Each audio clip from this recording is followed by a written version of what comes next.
Inside Mercer Basketball with Coach Bob Hoffman and your host, Rick Cameron. Brought to you by Wild Wing Cafe.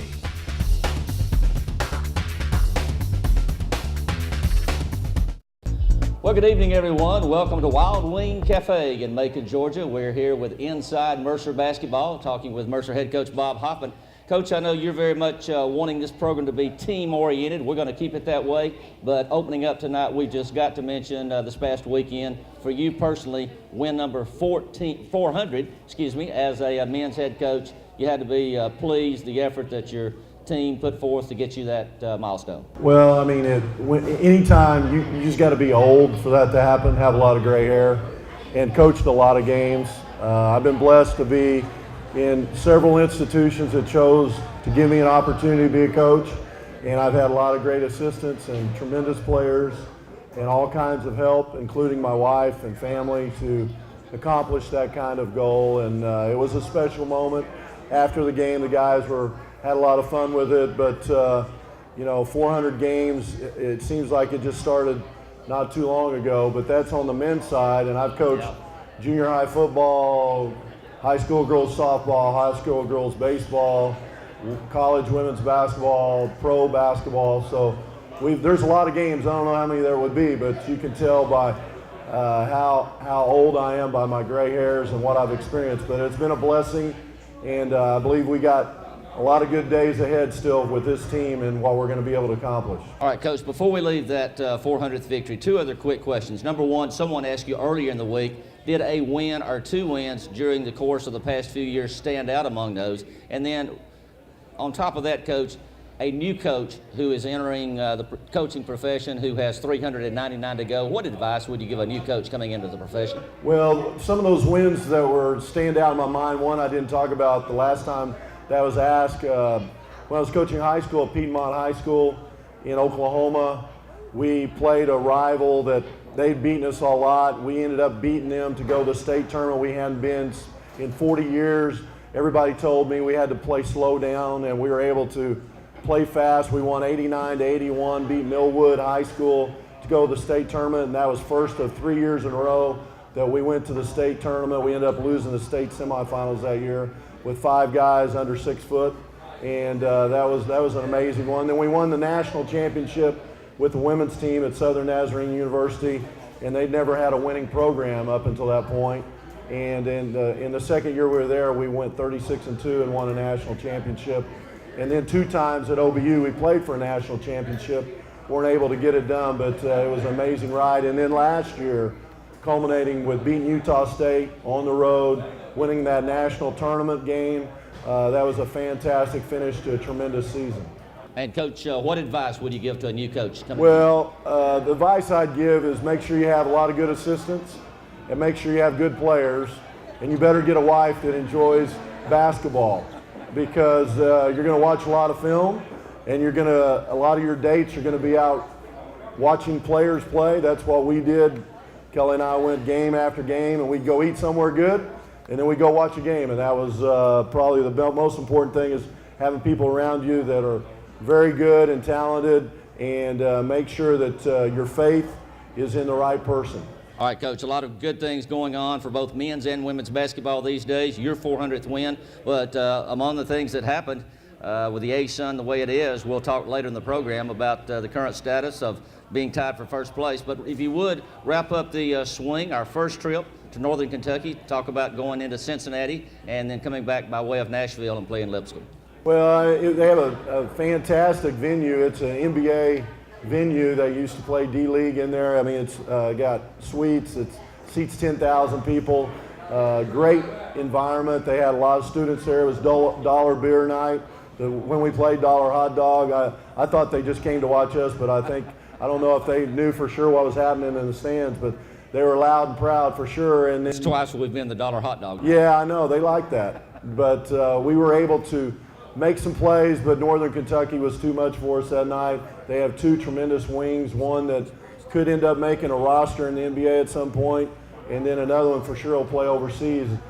They have 3 seniors at least that contributed big to their victory. We just weren't able to get it going. They spread us out, attacked the basket, played 5 out. We weren't able to find ways to use our big guys to our advantage, and they just took it to us all night.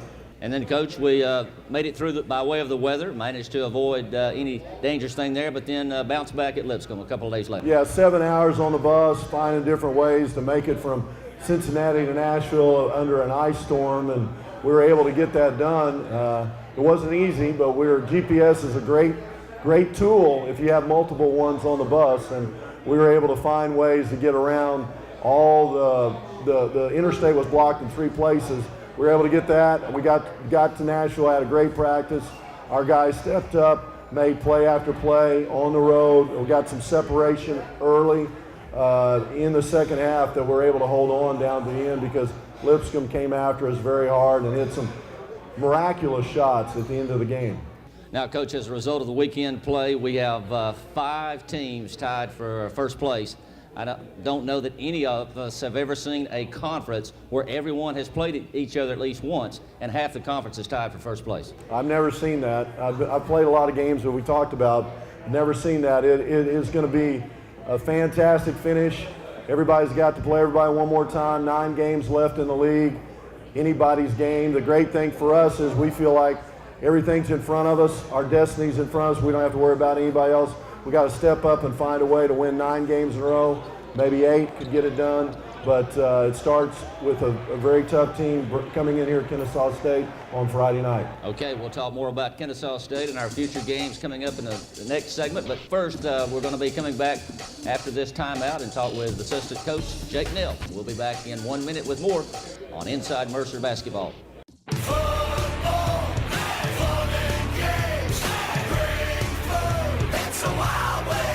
So here's the game plan. Rush into the Wild Wing Cafe and tackle one of our new steakhouse burgers. 100% Angus, 100% great. It's an all-star lineup that can win you tickets to the biggest games of the year. Where?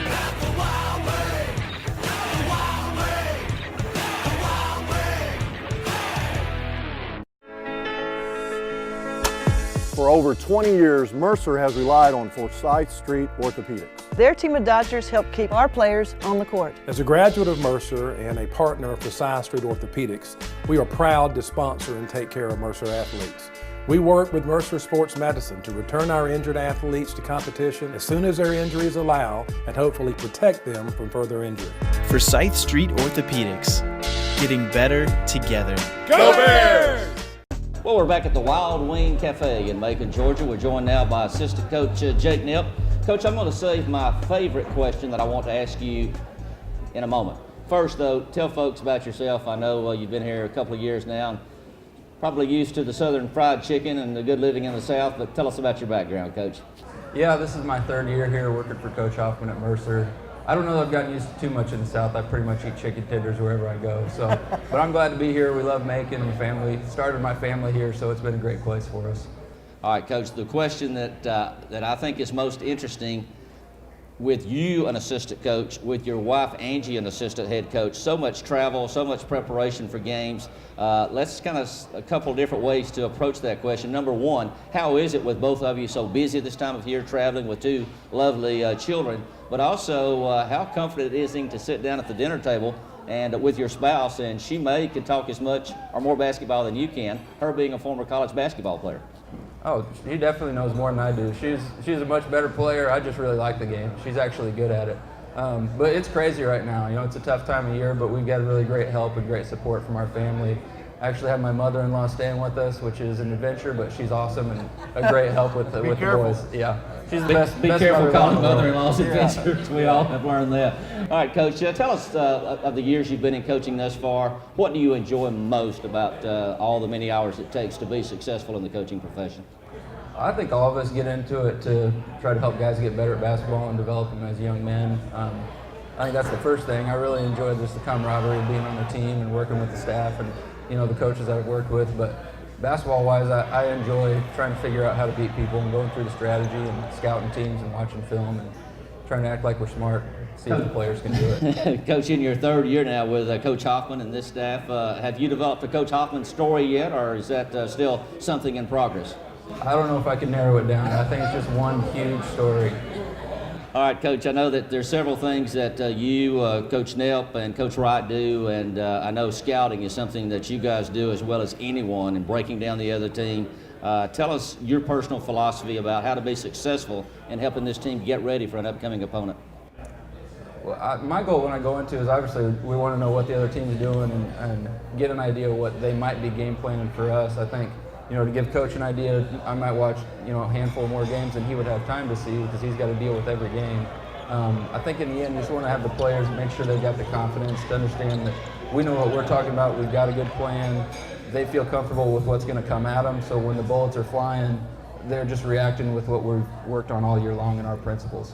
All right, Coach Hoffman. Yeah, I got one. Coach Nelp does a great job in a lot of different areas, but I think one of the main things that most people don't know, our team has done a great job, and Sybil Blaylock's in the audience tonight. She does a great job in academics, but for us personally, with our team, Jake Nelp leads that, heads that up, and spends a lot of time. And our guys last year had close to a 3.0, our whole team GPA last season. That probably would have put us in the top 10% of 350 schools in the country. And when you add to that how tough Mercer is, that's an amazing accomplishment.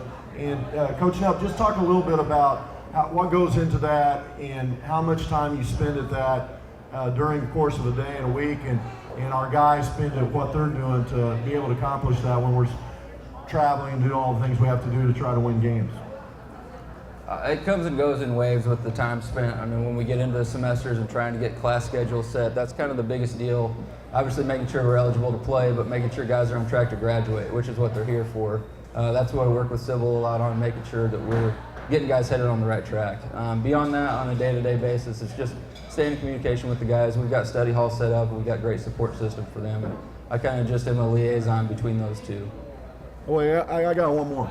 What are the things that you eat on the road? What are the things you will eat on the road? Because I know there's a small target on it. Tell everybody what you like eating on the road. I mentioned chicken tenders. That's about 85% of it. Plain hamburgers with just meat and bread, and lasagna. And then if we're smart and we get a hotel near Culver's, I'll eat some Culver's.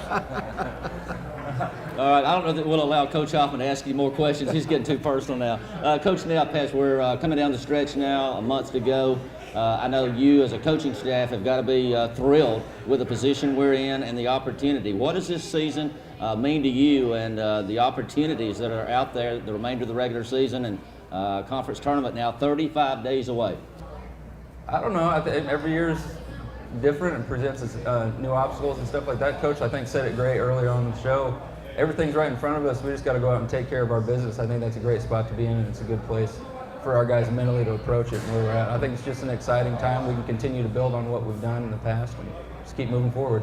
And obviously, I think not a secret, but a common bond among you guys. I watch you, Coach Nelp, and Coach Wright. You get along so well together to provide, as you say, Coach Hoffman, handling so many administrative things. There are a lot of things that go on behind the scenes that assistant coaches have to do.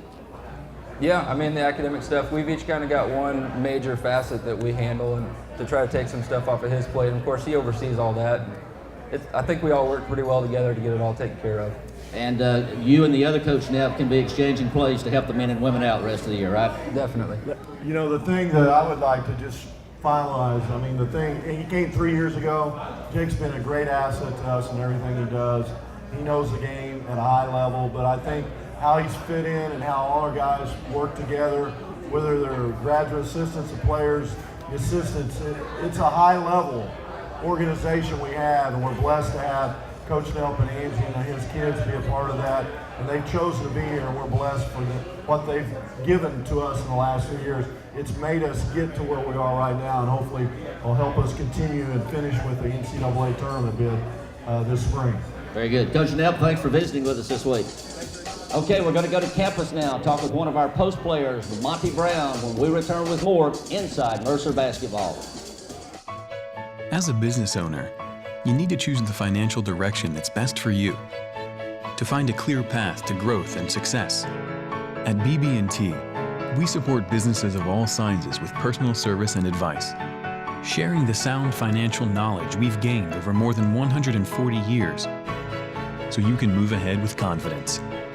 Talk to us today about your business goals. BB&T, sharing knowledge for a brighter direction. Droid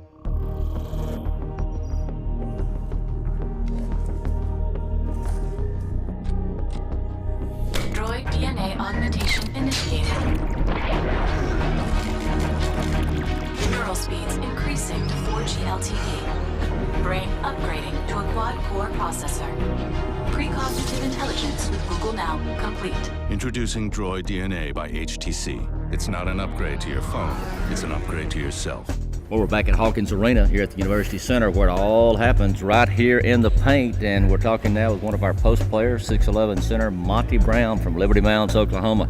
Monty, I've heard you tell this story before. You and I have shared breakfast a couple of times, but I always love hearing it again. Give us the abbreviated version of where you almost went to school and then ended up at Mercer.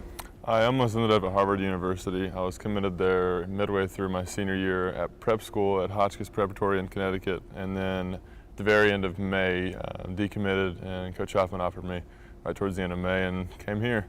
I just came on my visit in early June after I committed. Great. All right, Monty. So much has happened since you've been at Mercer. We had the great run last year.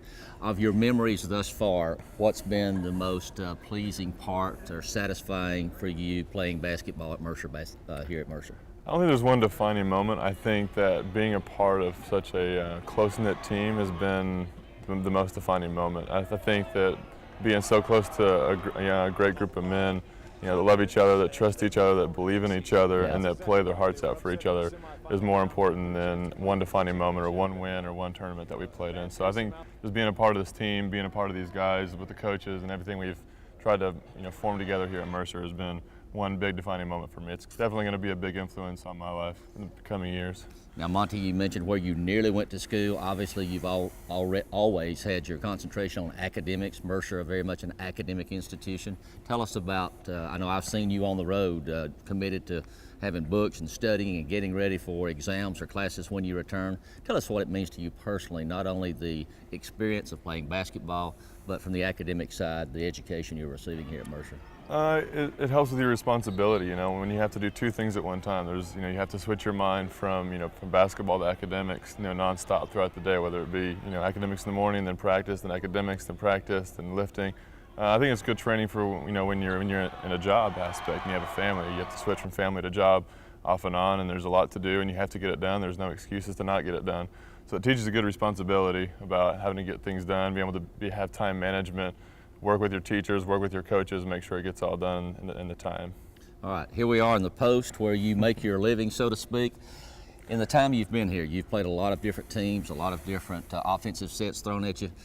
Here, where it all happens, had you rather go against a 7-foot guy that maybe is not as broad as a guy, say, 6'5", 250 that's pounding at you the whole game? You'd rather go against the finesse or the power down here? I would go against the power. I think that against weaker players, I think that sometimes I sometimes play down to their level, and it's hard for me because I'm a power player. Yeah. I rely a lot on my strength down low to get my position. So I think it's a give and take. I'd probably go with definitely the 6'5", more the bulkier guy to kind of fight around with, because with the thinner guys, I tend to get a lot more offensive fouls because they want to make it fair, make the game fair sometimes, and it's just not that way with thinner guys. Now, in your position, obviously when the play is called to get the ball inside to you or Daniel Corsi, TJ Hallis, your job is to take it to the rim, make the basket, or get the foul. Now, in your case, free throw shooting, in my personal opinion, you have improved your free throw shooting as much as anybody on the team. To what do you attribute that? I attribute a lot to just my summer workout routine. I think, Coach Hoffman focused a lot on, you're not as athletic, yes, Corsi, but you can definitely get to the rim. You can use your power to get the position you want, get people up in the air that try to block your shot and go to the free throw line so you can make your living on the free throw line.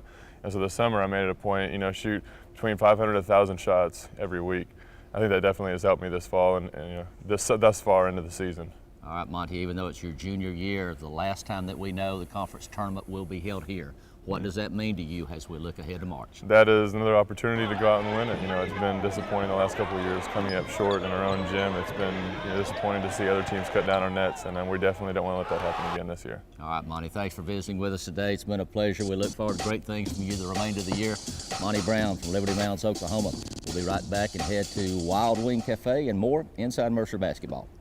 Football!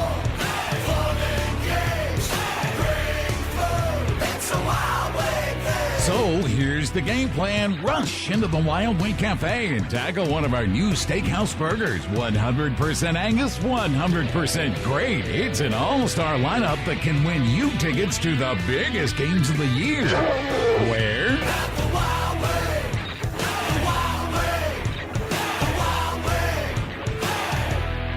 I was looking through the paper and I saw a really good ad from 5 Star Ford in Warner Robins. So when I went, I was actually really picky and my salesperson worked with me until I finally found the truck that I liked, and it was a black Ford 2011 F-150 XLT Super Crew. And it actually has an EcoBoost, so it's a little bit better on gas, and I love it. I would definitely recommend 5 Star to all my friends.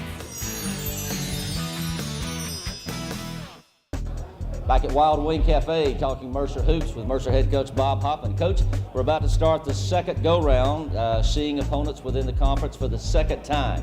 Now, it's the same for each coaching staff, but for you, how much is it an advantage?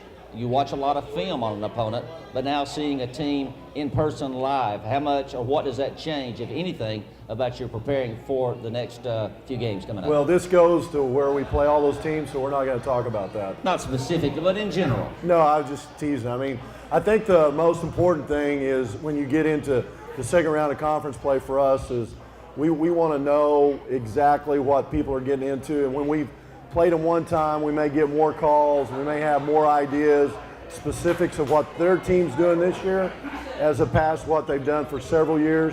We might change some endings of plays, we might do a little bit of different things, but in general, it's just getting our guys ready to understand that every game out, guys are coming after you and the other teams are competing at a high level, and we're going to have to match that to get it done.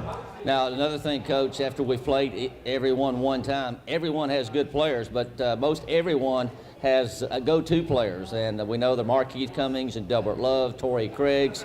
There are some outstanding players in this league that we'll be seeing one more time.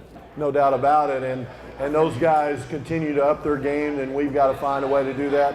For us, the great thing is we've had different guys step up, even though Travis Smith has had a fantastic run the last 2 weeks. We've had a lot of different players score at a high level, and we're going to need that going down these last 9 games for us to be successful, because what happens in those situations when people scout you or somebody tries to take away Langston Hall, which a couple teams have tried to do, then we have to have other players step up, and then we have to use Langston as a decoy or different ways to use him as a screen to get other young men's shots in the midst of that. And you can't panic, you can't get all fired up, you can't get personal about it. You just got to find a way within the system of what we're doing to use that to your advantage and take away that defensive principle that the other team's trying to employ to get you frustrated and get you out of what you're doing. And we've done that well, but not great as we need to the first 9 games. And the next 9 games, we're going to have to be better at it. Coach, preseason, your Mercer team was picked to finish first in the regular season. Did you feel like playing each team the first go-round that maybe Mercer was highlighted on the schedule? Well, there's no doubt about it. I mean, and I think we're in a different place right now than we've been as a program. Last year, winning the collegeinsider.com, then winning at Alabama, then winning at Florida State earlier in the year. You know, those things people look at and say, hey, we're going to have to play really good or they're going to come in here and smash us. And I think those teams have done a great job of being prepared for us. It's a small margin in our league of right now of winning, and we know that. Our team's a really good team, but we don't have NBA players or anything like that. We might have some guys that might end up there, but the most important thing for our program and our team right now is we've got to understand every night out we're going to get everybody's best shot.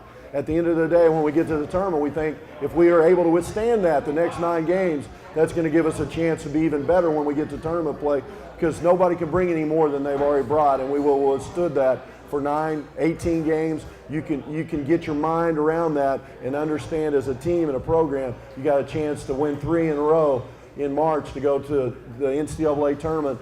Anytime you go to the NCAA Division I tournament and be one of 65 teams or 66 teams, that is a fantastic thing. We haven't been able to do it since 1985 here at Mercer, and that's what we want to try to accomplish this season. It's a long ways from where we are right now, but that's definitely what we want to accomplish in the days ahead. Coach, you've excelled in so many areas. Your team plays great defense and allowing points. You've been in the top 10, 15 all year. You have shot clutch free throws, 4th or 5th in the nation. What aspect of our game for our fans that might be watching in would we want to work on and try to improve as we come down these last 9 games? Well, the short answer is everything. But the long answer is we got to continue find ways to get points in the paint. We got to get our big guys going. Whether it's them or Bud Thomas or somebody else posting up, or the guards getting into paint, making plays and getting kickouts, that'll help our three-point percentage. That'll help every aspect of our game. No matter what we're running or what we're trying to execute, at the end of the day, we got to find ways to put pressure on the defense. And when we get in the lane, we're either getting to the free throw line or we're getting an extra pass or another kick out for an open three. And we haven't been as good as we were last year at that to this point. We can finish and be even better than we've been, but that's something we've got to continue to find ways and try to get them mentally to understand that that's going to be the way we're successful in the days ahead. Coach, 9 games to go, 5 at home. We've won 10 games in a row. You very much have worked hard to get a true home court environment and advantage. We're 22nd in the nation with the 10-game winning streak. A lot went into that, but certainly down the stretch, those 5 games I didn't know that. To the other 4. There's something out there I didn't know. I'm sorry. You're good at that. But I know you're really thrilled at the let's don't talk. I don't like jinxing stuff. Well, let's talk that. about the excitement of playing at home. Let's do that. That was my question. Okay, good. Well, I think our home court is continuing to grow. I mean, we're averaging we're leading the league in attendance. We're right at 2,600 a night. You know, we talk about this all the time. 5 years ago, we were averaging 700. That's a big deal. We almost have that many season tickets now. So 2,600 a game, that gives you a chance to win games. We need that kind of crowd again on Friday night against Kennesaw and every day ahead, and all those 5 home games, and then in 3 games in the tournament to win a championship. And everybody plays a big role in that. And we need you out there making a difference in the crowd and yelling loud. Okay, Coach, as we start play in February, 35 days to the start of the ASUN Tournament. I think you're just about in tournament mode already. Let's do it. I'm ready. Okay, thanks for being with us again this week. We'll be back again next week to talk more inside Mercer Basketball.